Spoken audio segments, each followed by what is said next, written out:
ত্রয়োদশ জাতীয় সংসদ গঠিত হওয়ার পর সরকারি দল এবং বিরোধী দল প্রত্যেকেই একটা কমিটমেন্ট দিয়েছে, বহুদিনের প্রচলিত যে ট্যাক্স ফ্রি গাড়ি এবং প্লট আমরা নিব না, এই বিষয়ে আমরা সিদ্ধান্ত নিয়েছি।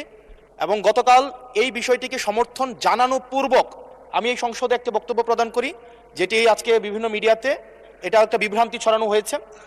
আমি আমার জায়গা থেকে যে ট্যাক্স ফ্রি গাড়ি আমরা নিব না এবং প্লট এই সুবিধাটি যেটা আমরা নিব না, এই সিদ্ধান্ত সমর্থনপূর্বক আমি জানিয়েছি জেলা পরিষদের চেয়ারম্যান, উপজেলা পরিষদের চেয়ারম্যান, পৌর মেয়র, ডিসি, ইউনো, এসিল্যান্ড সহ অন্যান্য সরকারি অফিসার সরকারি কার্য পরিচালনা করার জন্য যেভাবে সরকারি একটি গাড়ি পেয়ে থাকে, ঠিক একই প্রক্রিয়ায় আমাদের যারা সংসদ সদস্য আছে তাদেরকে ঠিক একই প্রক্রিয়া একটি গাড়ি ব্যবহার করা দেয়া যায় কিনা সেটি আমি এই সংসদে আমি জানিয়েছিলাম।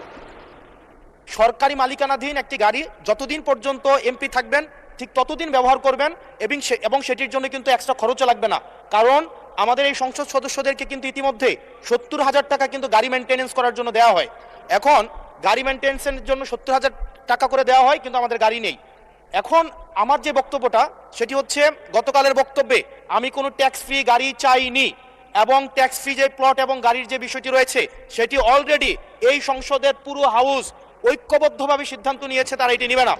এবং এই ত্রয়োদশ জাতীয় সংসদের প্রত্যেকটি এমপি সেটির জন্য একটি অনন্য নজির স্থাপন করেছে।